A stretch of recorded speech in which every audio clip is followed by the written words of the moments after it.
Enzo Recto, kalaban ang katiwalian at kasinungalingan, kakampi sa katotohanan at kabutihan.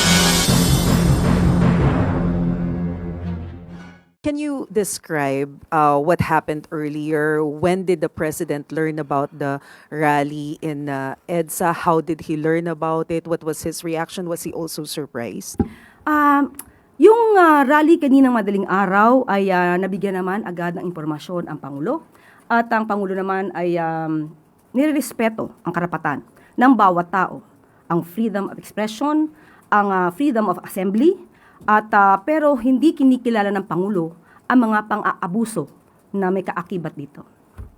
Ano pong pang-aabuso yung tinutukoy natin dito, ma'am? Maaari natin masabi kung may pang-aabuso kung nakakaapekto na sila ng ibang tao. Karapatan din naman lahat natin na galangin din ang karapatan ng bawat isa. Ano po yung instruction ni Presidente when he learned about this rally? What did he tell the people in authority? Ganun pa rin. Maximum tolerance ang dapat na ipairal at makinig lang kung ano ang kanilang sasabihin, pero kung may lumalabag sa batas ay dapat din ipatupad ang batas. Pero dito po sa Malacanang, may nakita po ba tayo na dahilan para mas maghigpit ng security? Naka-heightened alert po ba yung Presidential Security Command? Nagmamonitor po ang Pangulo. Nagmamonitor po sa mga galaw, hindi para lamang sa palasyo, kundi para sa taong bayan na naaapektuhan, na naiipit sa trapiko dulot nitong rally or protesta. Does Malacanang see this as a threat, ma'am? Wala pong nakikitang threat dahil alam naman po ng Pangulo na ang kanyang ginagawa ay para sa taong bayan. So kung meron lang po siguro mga ibang interes o interes ng ibang grupo, interes ng ilang tao, hindi po siya dapat na maging hadlang sa pagpapatupad ng Pangulo at ng administrasyon ito ng batas. Sunod na tanong mula kay Katrina Domingo, ABS-CBN. Good afternoon, Undersecretary. How grave is the impact of the rally in the eyes of Malacanang? Why did the President deem it important to or deem it fit to cancel several events this morning? Dahil nga po, Pangulo ay kailangan mag-monitor. Unang-una, ano ba yung impact? Grabe po ba ang impact ng rally o protesta na ito? Sa paningin po ng administrasyon, magkakaroon po ito ng impact, hindi lang para sa palasyo, kung hindi sa buong mamamayan natin na naapektuhan ng surprise rally na ito. Alam po naman natin na kapag nagrarally at gagamit po kayo ng kalsada ay dapat may permit. At hindi po ito dapat na inililihim para naman po makapaghanda ang gobyerno. So, magkakaroon po ito ng impact sa bawat tao, sa bawat trabahador, sa bawat estudyante, sa bawat pasyente na nakasakay sa ambulansya na dadaan sana sa EDSA.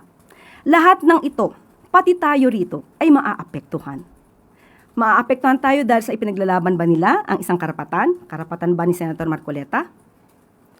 Ang karapatan ng isang tao sa isang kaso ay binibigay naman po. Nandiyan naman po ang paggalang sa right to due process. So, ang mga nagrarally ay may sariling agenda. Mas na naisin siguro talaga nila na ito'y maramdaman ng mga taong hindi naman sangkot sa kanilang pagpaprotesta. Nagkakaroon lamang tayo ng mga collateral damage. Naapektuhan yung hindi naapektuhan, pero ito po ay makakaapektong malaki sa ekonomiya, sa bawat negosyo, sa bawat tao na kailangan pumasok sa kanilang eskwelahan, sa kanilang trabaho, o pumunta ng mabilisan sa ospital. Ma'am, yung administrasyon po paulit-ulit na sinasabi na dapat managot ang dapat managot. How will the administration hold those protesters accountable given na nagrally po sila ng walang permit and as you mentioned, marami pong naabala dahil hindi nagkaroon ng rerouting and other possible arrangements ahead of that rally? Ang pakiusap lang po natin sana kung magkakaroon ng mga pagpoprotesta o gathering ay makipag-coordinate naman sa gobyerno dahil hindi naman ang gobyerno ay nagko-control o hindi nagpapahinto, hindi kayo pinipigilan sa anumang kilos na ginagawa nyo, provided that your action should be in accordance with the law.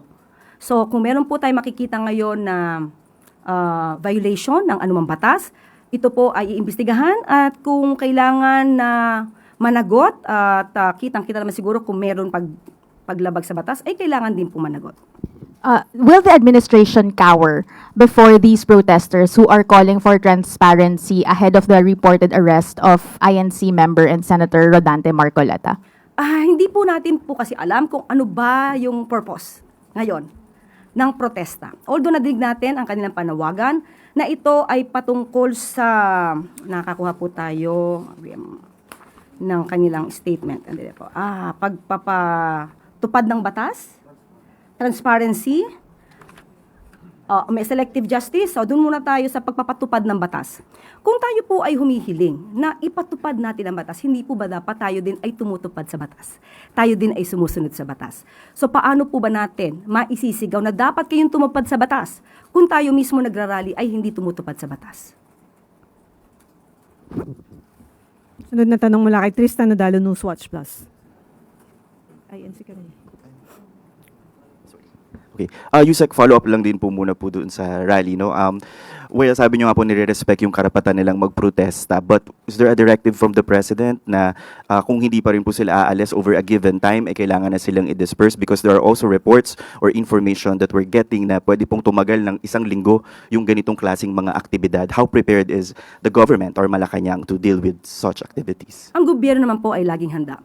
Hindi para lamang isagip ang administrasyong ito, kundi isagip ang bawat tao na maaapektuhan ng rally na ito.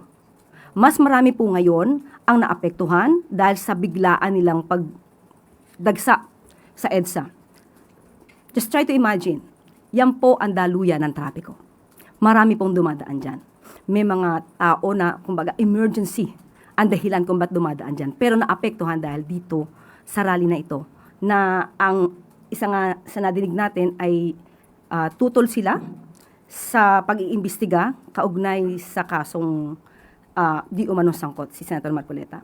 So, hindi natin matatawaran ang kanilang dahilan, pero baka hindi maintindihan ng karamihan sa atin na mas naaapektuhan sila dahil sa pagpoprotekta sa isang tao. Yusek, in relation po to Senator Marcoleta, as thousands of Iglesia ni Cristo members nga po gathered to EDSA, sabi po ni Senator Marcoleta, ang kasalanan ko lamang po ay yung paglingkuran kayo. He also warned, ngunit kapag ako ay kanilang inaresto, hindi na po matutuloy yan, yung kanya pong advocacy in fighting corruption and in sa flood control controversy. Akala po nila ay malilibing na ito sa limot. And he suggested that his possible arrest is also linked to Vice President Sara Duterte's impeachment. Anong sabi niya?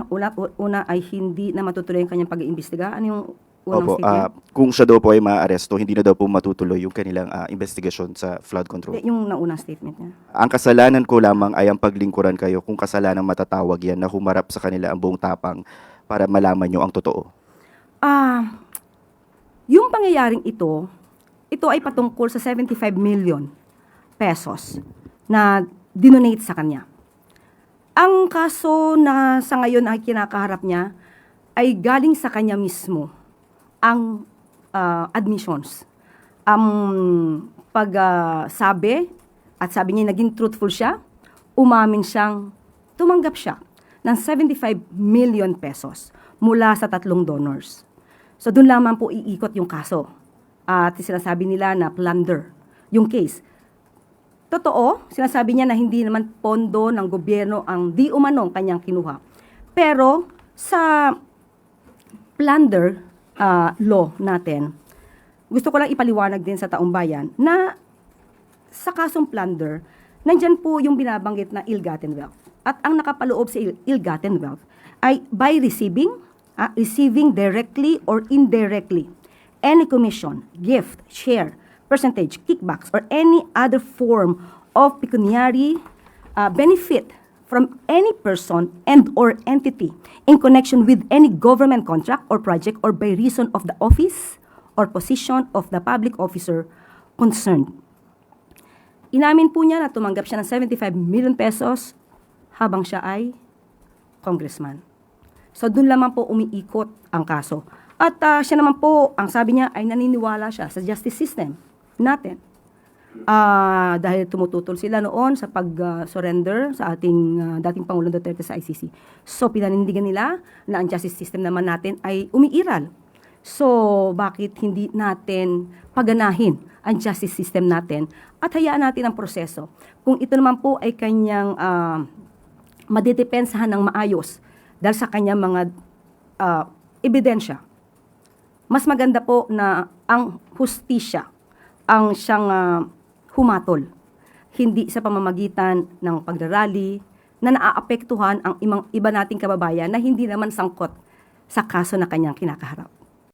Bunyog, bunyog, halikan na kasama ka. Bunyog, kapag buklod ay may pag-asa. Luzon, Visayas, Mindanao, isa ang pananaw. Sa bagong Pilipinas ang bunyog isisigaw. Bunyog.